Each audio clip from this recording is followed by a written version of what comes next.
우리가 오늘 함께 은혜 받을 말씀은요, 히브리서 8장 말씀입니다. 8장 6절서부터 13절까지의 말씀입니다. 다 같이 성경을 펴시죠. 히브리서 8장 6절서부터 13절까지의 말씀 다 찾으신 줄 믿고요, 우리 한 목소리로 봉독하겠습니다. 그러나 이제 그가 더 아름다운 직분을 얻으셨으니 이는 더 좋은 약속으로 세우신 더 좋은 언약의 중보시라.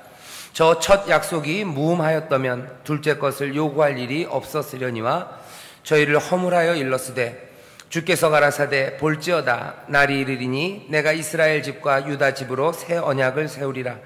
또 주께서 가라사대 내가 저희 열조들의 손을 잡고 애굽 땅에서 인도하여 내던 날에 저희와 세운 언약과 같지 아니하도다. 저희는 내 언약 안에 머물러 있지 아니하므로 내가 저희를 돌아보지 아니하였노라. 또 주께서 가라사대 그날 후에 내가 이스라엘 집으로 세울 언약이 이것이니 내 법을 저희 생각에 두고 저희 마음에 이것을 기록하리라. 나는 저희에게 하나님이 되고 저희는 내게 백성이 되리라. 또 각각 자기 나라 사람과 각각 자기 형제를 가르쳐 이르기를 주를 알라 하지 아니할 것은 저희가 작은 자로부터 큰 자까지 다 나를 알미니라. 내가 저희 불의를 긍휼히 여기고 저희 죄를 다시 기억하지 아니하리라 하셨느니라. 새 언약이라 말씀하셨음에 첫 것은 낡아지게 하신 것이니 낡아지고 쇠하는 것은 없어져 가는 것이니라. 아멘.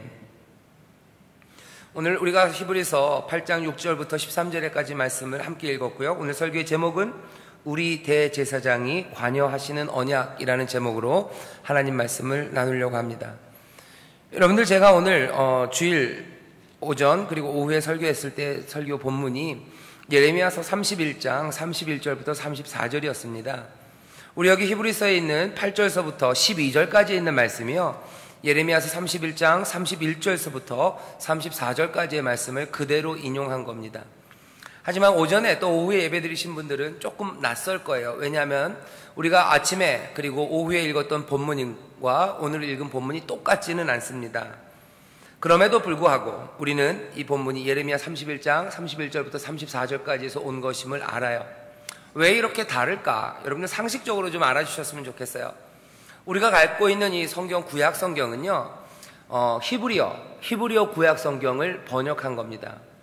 히브리어 구약 성경을 번역했는데 히브리어 구약 성경의 그 완본이 완성되고 또 우리에게 전해진 게 생각보다 꽤 늦습니다. 예수님이 돌아가시고 그 후에요.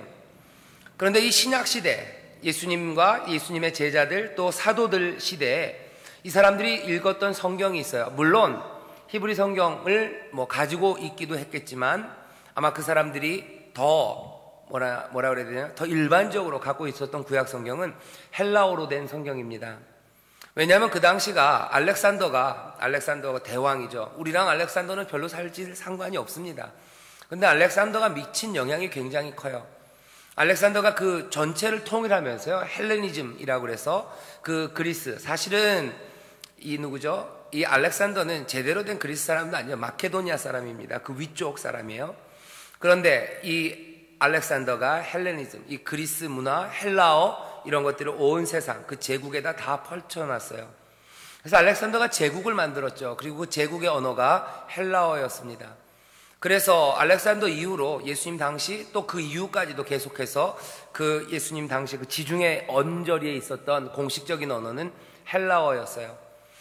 그래서 유대인들도 자기들의 성경을 번역할 때요, 히브리 말로 아람어로 만들어 놓으면 조금 사람들이 읽기가 좀 어렵습니다. 왜냐하면 BC 587년이죠. BC 587년 예수님이 태어나시기 전 기원전 587년에 예루살렘이 멸망했어요. 이스라엘이 망했죠. 그리고 다 몽땅 유대인들이 흩어졌습니다. 물론 그 이후에 예루살렘으로 다시 돌아온 사람도 있지만 안 돌아온 사람, 못 돌아온 사람들도 많아요. 그래서 유대인들이 그 지중해 연안으로 많이 흩어져서 살았죠. 여러분들 그 시간을 좀 생각해 보시면 587년, 그리고 예수님의 때가 AD 30년, 그러니까요 거의 600년이 흐른 거예요. 600년 동안 사람들이 흩어져서 살아가면서 읽을 수 있는 글이 히브리어를 읽을 거라고 추측은 할 수 있지만 그렇게 아주 잘 읽기는 어려울 겁니다. 그래서 그 당시에 주도적인 언어였던 헬라어로 이 구약 성경을 번역해 놨어요. 그게 셉투아진트라고 하는 책입니다. 헬라어로 된 구약 성경을 사람들이 읽었죠. 그래서 신약 성경에서 구약을 인용하고 있는데 사실은 구약 성경과 똑같지 않은 대부분의 경우는 다 신약 성경이 이 히브리 성경을 번역한 게 아니라 헬라어 성경을 그대로 인용했기 때문에 그래요. 그걸 보면 신약 시대 많은 사람들이 구약 성경을 헬라어로 읽은 게 맞을 겁니다. 그래서 오늘 읽은 본문 히브리서에서 나오는 그 인용이 우리가 읽고 있는 이 구약 성경의 인용과 똑같지는 않아요. 하지만 의미는 다 통합니다. 왜냐하면 번역해 놓은 말들이기 때문에 그렇습니다. 성경은 그걸 이렇게 일치시키려고 애를 쓰지는 않아요. 왜? 예레미야서 31장을 인용하면서 하나님 말씀은 틀리면 안 되는데 인용하면서 똑같아야지 왜 틀리냐? 왜 틀린지는 여러분들이 아세요. 알기 때문에 거기에 대해서 질문하지 않고요. 또 알 거라고 기대하기 때문에 일부러 똑같이 맞춰놓지도 않습니다. 오늘 우리가 그래서 읽은 히브리서에 나오는 이 인용은 예레미야서 31장 31절에서부터 34절까지의 말씀이 맞습니다. 이건 그냥 여러분들에게 드리는 얘기예요. 왜냐하면 오늘 오전과 오후에 우리가 바로 이 본문을 읽었기 때문에 여러분들 혹시 궁금하실까봐 말씀을 드린 겁니다. 이제 오늘 이 말씀을 잘 한번 보시죠. 오늘 설교의 제목이 우리 대제사장이 관여하시는 언약입니다. 여기 6절 7절을 읽어보겠습니다. 그러나 이제 그가 더 아름다운 직분을 얻으셨으니 이는 더 좋은 약속으로 세우신 더 좋은 언약의 중보시라. 6절 말씀에 계속해서 반복되는 것은 더라는 말이에요. 더 아름답고 더 좋고 또 더 좋고 계속해서 비교하며 얘기합니다. 지난주에 제가 여러분들에게 두둥하면서 기대하시라고 말씀드렸어요. 뭐냐면 우리의 대제사장 예수 그리스도가 정말로 대제사장으로서의 그 일을 하늘 보좌 위, 저 하늘 위에서 하시고 계시다면 사람들은 묻는 거죠. 대제사장이라면 섬겨야 될 성소가 있어요. 섬겨야 될 장막이 있습니다. 그리고 또 뭐가 있어야 돼요? 섬겨야 될 언약이 있고요. 또 대제사장으로서 드려야 될 희생의 제물이 필요하죠. 거기에 대해서 설명하기 시작해요. 지난주에 말씀드린 것처럼 1절에서 5절까지에는 그 이야기를 합니다. 우리의 대제사장 예수 그리스도가 저 하늘 위에서 성소가 있대요. 뭐가 있습니까? 사람의 손으로 만들지 않은 장막이 거기에 있어요. 이 장막은 하나님의 성막을 얘기합니다. 그 성소와 장막이 그곳에 있대요. 어떻게 합니까? 우리가 알아요. 왜냐하면 이 땅의 장막을 만들 때, 이 땅의 성막을 만들 때 하나님이 모세에게 말씀하셨어요. 너 내가 보여주는 이 본을 따서 만들라고 그랬어요. 그러니까 이 히브리서 기자는 얘기하는 거죠. 모세가 보았던 그 본, 그건 어디 있겠냐? 그건 하늘에 있다는 거죠. 하늘에 이미 하늘이 사람이 손으로 만들지 않은 그 장막이 있고 오히려 이 땅에 있는 장막, 이 땅에 있는 성막은 그것을 보고 만들었어요. 그러면 대제사장이신 예수 그리스도, 하늘 위에서 지금 그 일을 행하시는 그분이 일하고 그분이 가서 사역하는 곳, 그곳은 분명히 하늘 위 장막이 있다는 거죠. 우리의 대제사장은 성소가 있습니다. 그렇다면 그 다음에 있어야 되는 게 언약이에요. 언약이 있어야 돼요. 왜 언약이 필요합니까? 제사장은 하나님과 인간 사이를 중재하는 거예요. 하나님과 인간 사이의 관계를 올바르게 만드는 겁니다. 뭔가 삐뚤어지면 제자리로 찾아가게 하는 것이 중재하는 일, 대제사장의 일이에요. 그렇다면 어그러지는 거, 그래서 제자리로 돌아가야 되는 기준적인 관계 하나가 필요합니다. 이 관계가 언약이라는 거죠. 하나님과 백성 사이에 어떻게 살아가야 될지에 대해서 정해놓은 겁니다. 살 길들과 무엇이 잘못된 거고 무엇이 올바른 거고 잘못되었을 때는 어떻게 바로잡을 수 있는지가 정해져 있는 언약이 있어야 되는 거예요. 이 땅에, 그리고 아론의 제사장들은 이 옛 언약, 모세를 통해서 하나님이 이스라엘 백성과 맺으신 시내 산에서 맺으신 그 언약에 따라서 제사장의 일을 감당하죠. 그렇다면 우리의 대제사장 예수 그리스도도 뭐가 있어야 돼요? 언약이 있어야 돼요. 하나님과 인간 사이의 관계, 이 관계 사이에서 중재하셔야 되는데 이 옛 언약의 중재자로 사실 수 없어요. 왜? 이 옛 언약의 중재자는 아론의 자손들이 이 일을 감당합니다. 그렇다면 이 대제사장, 우리의 대제사장도 언약이 있어야 되죠. 언약이 있습니까? 네, 언약이 있다는 거예요. 게다가 이 예수 그리스도의 직분이 더 아름답기 때문에요. 이 언약은 더 아름다워요. 이건 더 좋은 거예요. 우리의 대제사장은 지금 하늘 위 그 장막으로 들어가셔서 우리를 위하여 대제사장의 사역을 감당하십니다. 그 사역은 더 뛰어나고 더 훌륭해요. 왜? 더 좋은 언약을 중재하시기 때문에 그래요. 왜 더 좋은 언약입니까? 여기에는 더 좋은 약속이 있기 때문에 그래요. 그럼 그 더 좋은 약속은 도대체 뭡니까? 히브리서 기자가 아직 얘기하지 않아요. 왜 이 약속이 더 좋은지, 왜 이 새 언약이 더 좋은지는 말하지 않습니다. 지금 여기서 말하고 싶어 하는 건 뭐예요? 그냥 새 언약이 있다, 거기까지 설명하려고 하는 거죠. 물론 여러분들은 눈치가 빠르시고 또 히브리서를 열심히 읽으셨기 때문에 대충 압니다. 이 언약은 왜 더 좋을까? 앞에서 몇 번 얼핏 얘기를 했어요. 1장 14절에 보면 이렇게 얘기했습니다. 너희 모든 천사들을 부리는 영으로서 구원을 얻을 후사들을 위하여 섬기라고 보내심이 아니뇨. 구원 얻을 후사들이라고 그랬어요. 우리는 어떻게 되는 거예요? 후사로서 구원을 얻습니다. 우리는 하나님의 놀라우신 선물을 받아 가질 후사로서 살아간다는 거에 어디요? 이 약속에 있을 거예요. 이전 약속엔 후사는 아닙니다. 하지만 이제는 후사라는 말이 1장 14절에 얼핏 나와 있어요. 어쩌면 그래서 그리스도께서 이루시는 하나님과 우리 사이의 관계는요, 구원 얻을 후사로 우리를 부르시는 관계일 것을 우리가 압니다. 또 하나, 여러분들 열심히 읽으셨기 때문에 한 군데서 본 게 기억이 날 거예요. 4장 1절에 보면 우리에 대해서 이렇게 말합니다. 그러므로 우리는 두려워할지니 그의 안식에 들어갈 약속이 남아 있을지라도 너희 중에 혹 미치지 못할 자가 있을까 함이라. 우리에게 어떤 약속이 있다고 그랬어요? 그의 안식에 들어갈 약속이 있다고 하셨어요. 하나님과 우리 사이에 이제 새로 맺은 언약, 그래서 대제사장이신 예수 그리스도가 복무할 그 언약에는 안식의 약속이 있다는 것을 우린 눈치챌 수 있습니다. 또 뭐라고 되어 있어요? 7장 25절에 보면 전에 없었던 새로운 약속 하나가 얼핏 보여집니다. 7장 25절엔 이렇게 얘기하죠. 그러므로 자기를 힘입어 하나님께 나아가는 자들을 온전히 구원하실 수 있으니 이는 그가 항상 살아서 저희를 위하여 간구하심이라. 여기 보면 이렇게 돼 있죠. 자기를 힘입어, 예수 그리스도 그 대제사장을 힘입어 하나님께 나아가는 자들이다 라고 돼 있어요.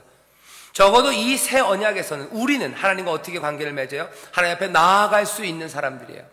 하나님 앞에 나아갈 수 있는 사람들, 구원을 후사로 얻는 사람들, 그리고 영원한 안식을 약속받은 사람들. 아마 이 약속들이 뒤에 설명될 겁니다. 하지만 여기는 나타나 있잖아요. 그냥 성경을 열심히 읽고 눈치가 빠르신 여러분들은 그냥 어렴풋이 이런 이야기가 알 거라고 기억만 할 수 있습니다. 여기 히브리서 기자는 거기에 대해서 명확하게 얘기는 하지 않죠. 그냥 더 좋은 약속이다, 더 좋은 언약을 우리에게 가져다 주신다라고만 말씀하고 있습니다. 자, 그렇다면 오늘 이 본문을 통해서 히브리서 기자가 우리에게 얘기하고 싶어 하는 것 이거 하나예요. 우리의 대제사장인 예수 그리스도는 이제 새 언약의 중보자이시다. 새 언약이 어디에 있습니까? 거기에 대해서 증거를 가져다 대는 거예요. 증거로 가져다 대는 게 예레미야서 31장 31절부터 34절까지의 말씀입니다. 증거는 간단해요. 거기 뭐라고 되어 있습니까? 그냥 새 언약이라는 말이 나와 있다는 거예요. 주께서 가라사대 볼지어다 날이 이르리니 내가 이스라엘 집과 유다의 집으로 새 언약을 세우리라 라고 되어 있어요. 새 언약을 세우리라. 새 언약이 도대체 뭐가 더 좋은 겁니까? 더 좋다고 앞에 6절 7절에서는 얘기했지만 설명은 없어요. 그냥 새 언약이다. 그러면서 논리는 이런 식으로 이어져 갑니다. 13절 보시면 새 언약이라 말씀하지 않으셨냐? 새 언약이라 말씀하셨음에 첫 것, 원래 있었던 것은 낡아지게 하신 거래요. 새 거를 주셨다는 이유는 뭐냐? 첫 번째가 아무 문제 없었다면 다른 언약 주실 리가 없다는 거죠.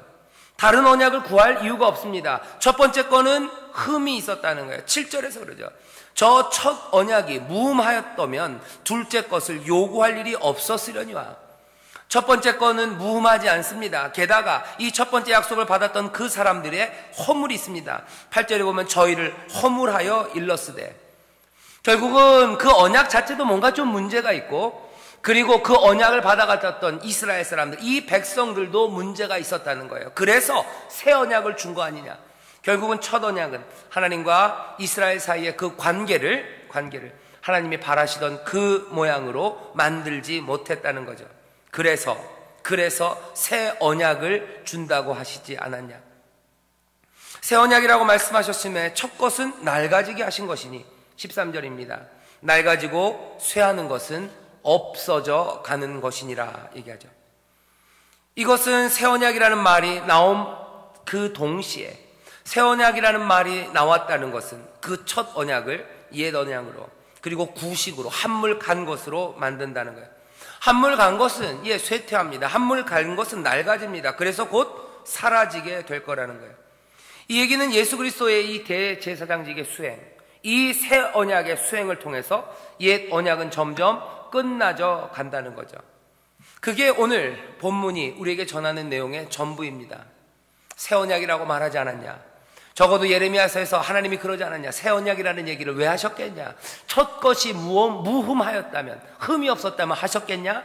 백성들이 이것들을 잘 지켜서 하나님이 이 백성들과 맺으려는 그 관계가 제대로 이루어졌었다면 그 일을 하셨겠냐?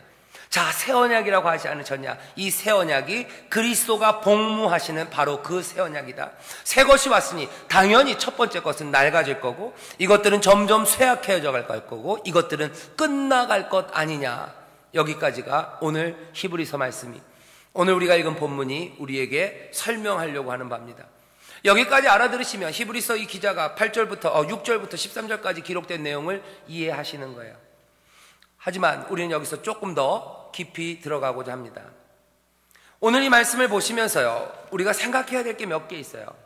첫 번째 하나는요, 이 첫 번째 언약, 이스라엘에게 주셨던 이 언약, 우리가 구약이라고 얘기하는 이 언약이 그렇다면 우리와 아무 상관없나 하는 문제입니다. 이것들은 낡아지고 쇠하여지고 사라져 갈 거라고 얘기하고 있어요. 그런데 여러분들 잘 보십시오. 예레미야서 오늘 인용한 말씀을 잘 보면요, 우리가 몇 가지 이 말씀 가운데서 기억할 게 있어요. 첫 번째, 옛 언약을 주신 분, 그리고 새 것을 약속하신 분도 다른 분이 아니라 하나님이시라는 거예요. 그래서 그 첫 번째 언약을, 이 첫 번째 언약을 아무것도 아닌 것처럼 그냥 무시하기 전에 조금은 머뭇거리셔야 돼요. 첫 언약에 주신 건 그냥 그림자로서, 이건 아무 의미 없고 우리에게는 별 상관없이 이건 낡아지고 쇠하여지고 이제 끝나갈 거다 라고 그냥 버리기에는 이거는 너무 아름답고 어쩌면 중요하게 보입니다. 왜요? 예레미야서 오늘 본문에 보면 이렇게 돼 있어요. 또 주께서 가라사대 내가 저희 열조들의 손을 잡고 애굽 땅에서 인도하여 내던 날에 저희와 세운 언약, 그 언약이래요. 하나님이 세우신 언약이에요. 하나님이 세우셨는데 그냥 세우신 거 아니에요. 여기 말씀을 보면 굉장히 다정합니다. 하나님의 은혜가 철철 넘칩니다. 내가 그들의 열조, 그 조상들 손을 붙잡고 애굽에서 끌어냈대요. 하나님은 적어도 이스라엘 백성들을 그 애굽에서 끌어내셔서 이제 이 첫 언약을 주실 때요, 하나님의 손으로 그들을 붙잡고 자기는 나오셨대요. 사람들은 우리 손을 언제 하나님이 붙잡으셨을까? 아니, 하나님은 내가 너희 손을 붙잡고 나왔답니다. 하나님이 불기둥으로 함께 하시고 구름기둥으로 함께 하시고 전에 없었던 기적으로, 전에 보지 못했던 능력으로 그들을 품으셨어요. 그렇게 사랑하시는 이들을 끌어내서 그들을 앉혀놓으시고 이제 나는 너희의 하나님이 되고 너희는 내 백성이 되어라 그러며 생명의 길로 주신 언약입니다. 그 언약의 중요성이 그냥 그렇게 쉽게 사라져갈 수 없습니다. 그리고 또 더더군다나 여기 새 언약을 주시는 분이 다른 분이 아니에요. 같은 하나님입니다. 새 언약을 주시는 분도 하나님이시고 옛 언약을 주신 분도 하나님이세요. 쉽게 옛 것을 그냥 던져버리기는 머뭇거려야 합니다. 왜 그런지 아십니까? 이건 특별히 인천순복음교회에 훨씬 더 중요해요. 왜냐하면 우리 교회는 성경적 효라는 걸 얘기합니다. 그리고 하나님의 명령, 그리고 명령에 대한 순종, 그것을 또한 하모니의 복이라는 성경적 효 복음을 전하고 있어요. 어떤 사람들은 그렇게 얘기해요. 인천순복음교회가 성경적 효를 얘기하는데 결국은 구약에 있었던 그 명령들을 지키라고, 예전으로 돌아가라는 건 아닌가.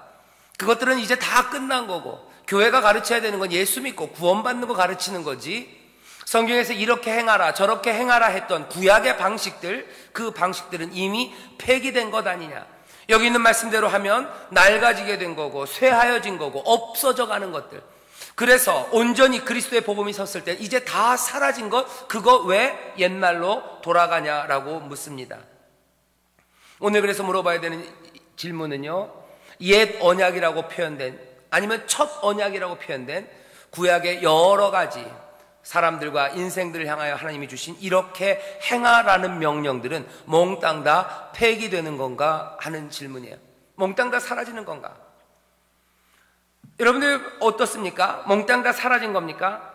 어떤 사람들은 그렇게 얘기해요. 몽땅 다 사라졌대요. 구약의 법칙들은 다 사라졌고 구약에서 하나님 말씀대로 순종하면 이 땅에서 복을 주시고 이 땅의 삶을 윤택하게 하셨던 하나님의 약속은 여기 있는 것처럼 쇠하고 폐하여졌고, 신약에 와서는 어떻게 해요? 예수 믿고 구원 얻는 거예요. 이건 영적인 거예요. 그리고 저 하늘과 저 새 하늘과 새 땅에서 누리는 영적인 축복에 대한 이야기라고 이해를 합니다. 옛 언약은 땅에 관한 거예요. 새 언약은 하늘에 관한 거예요. 여기는 명령에 순종해야 되는 거예요. 여기는 그리스도의 은혜로 그냥 믿으면 되는 거예요. 이 둘을 확 갈라놓습니다. 정말 그런가요? 만약 그렇다면 우리 교회에서 가르치는 것, 성경적 효, 하나님 아버지를 순종으로 섬기며 하나님의 복을 누리는 삶, 이 땅에서 하나님의 풍성하신 은혜와 그 하모니를 이루는 삶, 그것들은 뭔가 잘못된 거겠죠. 아마 우리 교회나 성경적 효를 뭐라고 하는 사람들은 이 히브리서 이 말씀을 갖고 얘기할 겁니다. 옛것은 사라지고 낡아지고 쇠하여지고 없어져 가는 거고, 대제사장으로서의 그리스도의 사역이 완성될 때 옛것은 완전히 없어지는 것 아닌가. 여러분들 두 가지를 말씀드리고 싶어요. 첫 번째, 예수님께서 이 땅에 오셔서 율법에 대하여 가지신 태도가 뭔지 기억해야 합니다. 예수님은 그렇게 말씀하셨어요. 내가 이 땅에 하나님의 법, 그 율법을 폐하러 온 거 아니다. 없애러 온 거 아니다. 내가 그것들을 완성하러 오셨대요. 어쩌면 없어진다는 의미는 어떻게 없어지는 거예요? 그냥 후지기 때문에, 나쁘기 때문에 집어 던진다는 얘기가 아니라요, 온전히 몽땅 다 이루심으로써 끝내시겠다는 거예요. 완성시키시겠다고 말씀하셨어요. 하나님의 율법에 1.1핵이라도 이거 변치 않는다, 다르게 가르치면 안 된다, 여전히 살아있는 하나님의 말씀이라고 예수님은 가르치십니다. 하나님이 율법을 하나님의 아들이신 예수 그리스도가 율법을 폐기하신 적이 없고 오히려 완성하시겠다고 말씀하셨어요. 뿐만 아니라 예수님의 가르침 자체가 그렇습니다. 구약에서 가르쳤던 온갖 명령들과, 그래서 그 명령에 순종하면 복을 받게 하시는 하나님이 인생들과 자기 백성들에게 주신 율례와 법도들, 그것들은 신약에 와서는 정리가 돼요. 어떻게 정리됩니까? 하나님 사랑하고 이웃 사랑하는 것으로 정리가 되죠. 예수 그리스도가 하신 말씀은 뭐예요? 그렇게 하래요. 사랑해라, 하나님 사랑해라, 이웃 사랑해라 말씀하셨어요. 어떤 사람은 또 그래요. 그것도 예수님이 돌아가시기 전에, 아마 여전히 예수님이 구약시대를 살았기 때문에 갈릴리를 다니며 예루살렘에 그 제사의 법이 그대로 있었을 때 여전히 율법 아래에 있었기 때문이고, 예수님이 부활하시고 이제 하늘에 올라가셔서는 새로운 법이 우리에게 주어졌대요. 하지만 하나님의 아들이신 예수 그리스도가 이 땅에 계셔서, 십자가의 지시기 바로 전에 제자들에게 주신 계명도 율법의 계명과 다르지 않습니다. 요한복음 13장에 보면 그렇게 돼 있어요. 예수님이 잡히시기 전에 마지막으로 제자들에게 말씀하세요. 좋다, 이제 내가 너희들에게 새 계명을 준다 그래요. 새 계명을 준다. 이전 것은 같습니까? 좋아, 이전 건 다 같다고 치자. 이제 새 계명을 준다. 그러면서 하신 말씀이 뭡니까? 다른 거 아니에요. 너희가 서로 사랑해라. 내가 너희를 사랑한 것처럼 너희도 서로 사랑해라 말씀하셨어요. 이게 율법에서 가르쳤던 첫 약속, 첫 언약이 가르쳤던 내용과 다른 내용입니까? 아니요, 전혀 다르지 않습니다. 같은 내용입니다. 율법의 완성으로 주신 겁니다. 어떻게 사랑할까, 어떻게 서로 사랑할까에 대한 구체적인 예들이에요. 그 예들이, 구체적인 방식들이 구약에 주어졌을 뿐이에요. 그것들을 몽땅 다 정리해서 주님 말씀하신 거죠. 몽땅 다 정리해서 신약은 하나님 사랑하고 이웃 사랑하는 거로 정리해놨을 뿐이에요. 하나님 사랑하고 이웃 사랑하는 건 너무 추상적입니다. 도대체 어떻게 하나님을 사랑할까요? 어떻게 이웃을 사랑할까요? 여기에 대한 답을 찾으려면 어떻게 해야 돼요? 여전히 변치 않으시는 하나님의 명령, 또 여전히 인생들에게 이리 살라고 주신 하나님의 율례와 법도, 그것들을 다시 살펴봐야 돼요. 내 마음대로 사랑할 수 없어요. 우리 마음대로 사랑할 수 없어요. 이리 행하며 사랑한다고 할 수 없습니다. 구약에 보면 뭐라고 되어 있습니까? 간단한 예들은 그런 거예요.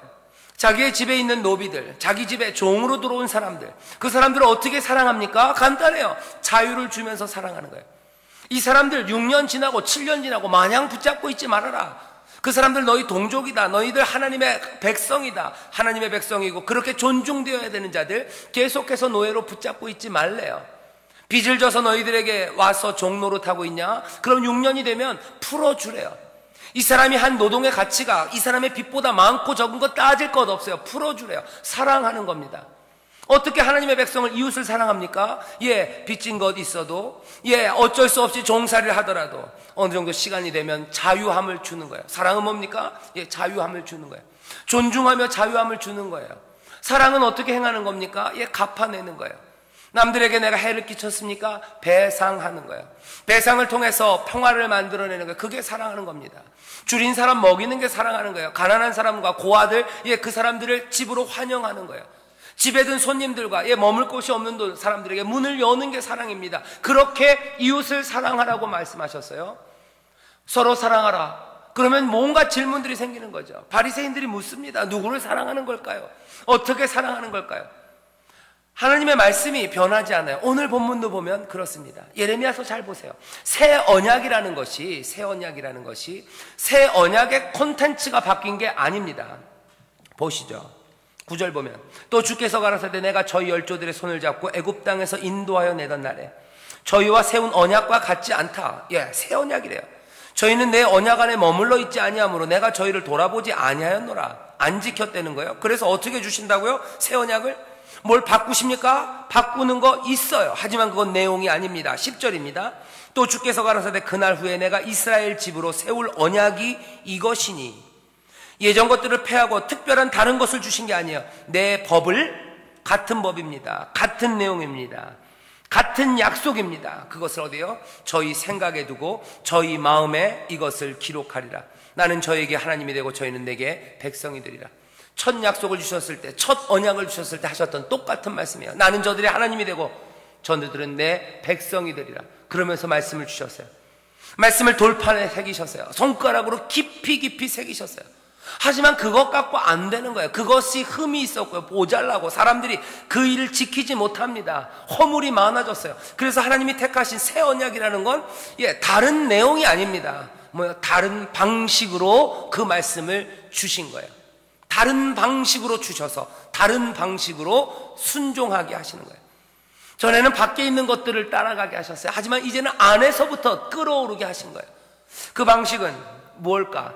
궁금하시면 제가 오늘 오전에 오해했던 설교를 들으시면 돼요. 하지만 여기 있는 내용은 분명합니다. 하나님이 언약의 내용을 바꾸지 않으셨어요. 새 언약은 여전히 이 옛 언약 예레미야서 그 구약 안에 있습니다. 이 얘기는 우리에게 인천 순복음교회 성경적 효에 대한 좋은 근거가 됩니다.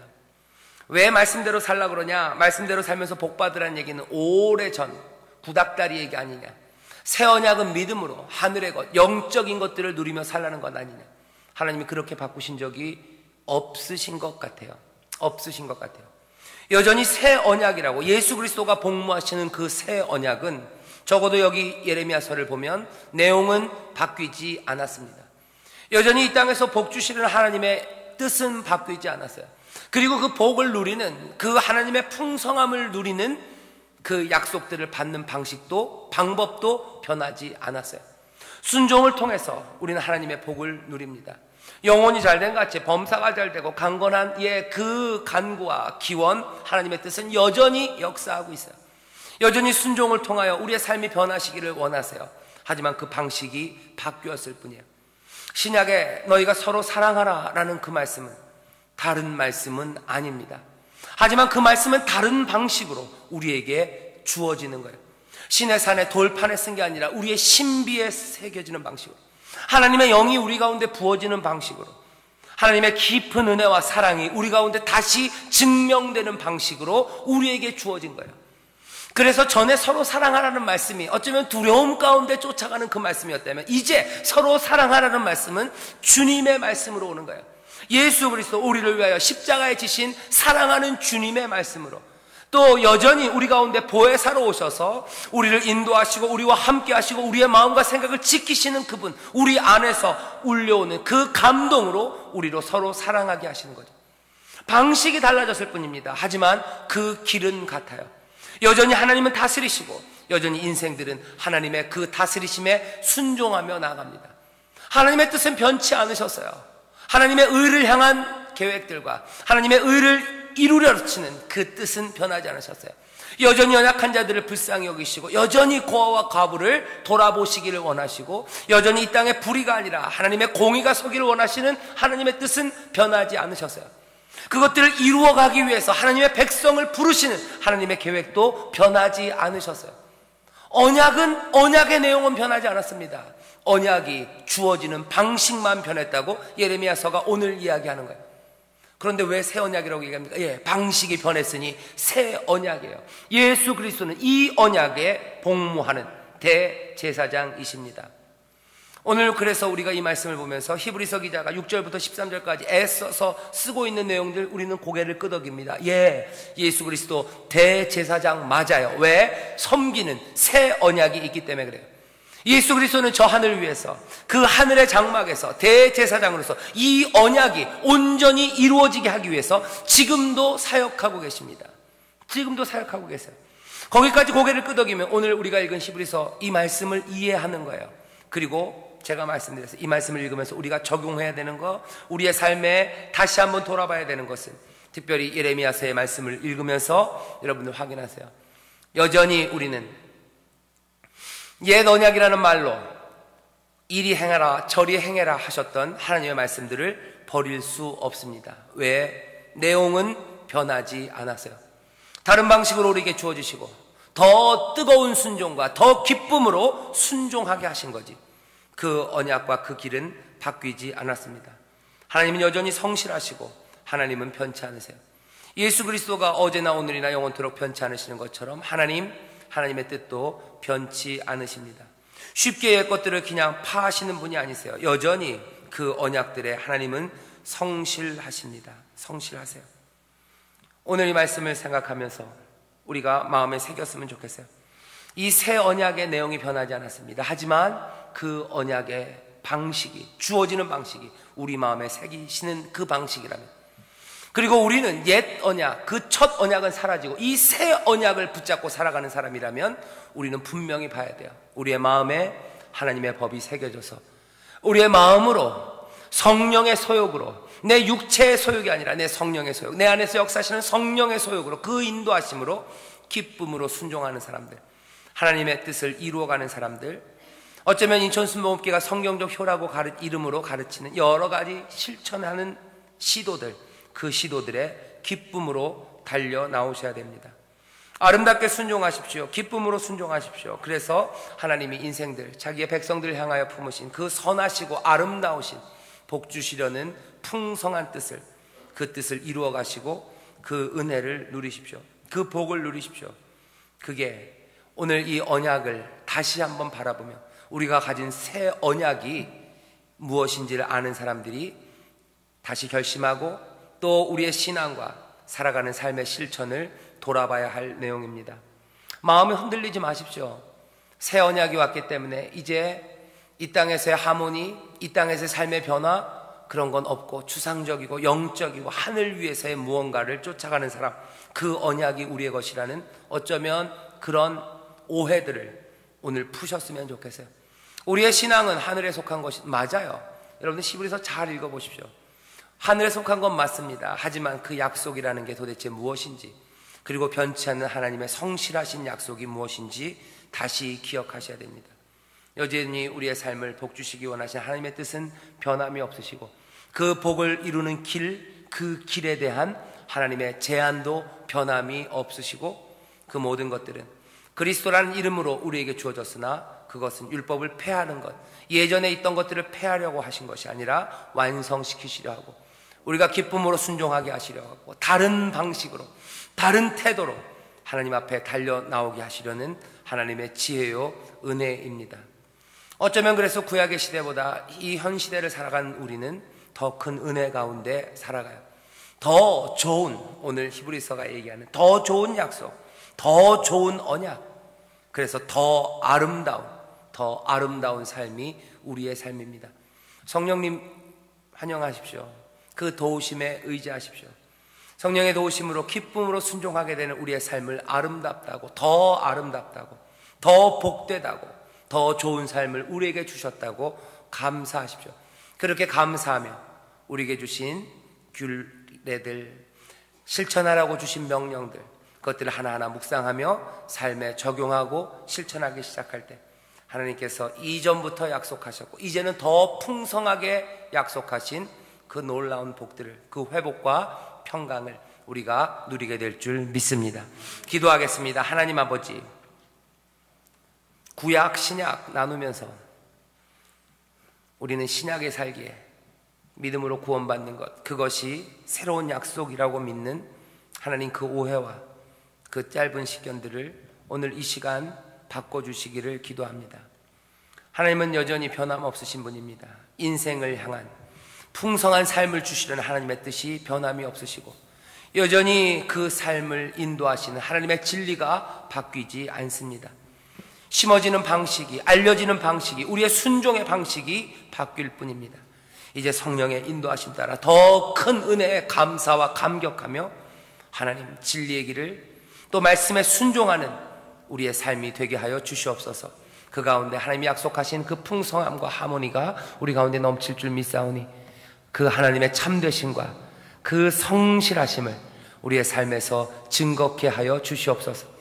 여전히 하나님을 순종하는 자들에게 복 주시며 여전히 하나님은 인생들을 향하여 선하신 뜻을 품고 계시며 여전히 하나님의 말씀만이 참된 진리임을 아버지 하나님 이 땅에서 증거하는 하나님의 자녀들, 그렇게 하나님의 살아계심을 내어 보이는 하나님 복된 백성들 되게 하여 주시옵소서. 주가 다스리심을 증거하는 백성들이오니 성령님 도우시고 또 성령님 함께 하셔서 말씀대로 걷게 하여 주옵소서. 감사드리며 예수님 이름으로 기도하옵나이다. 아멘.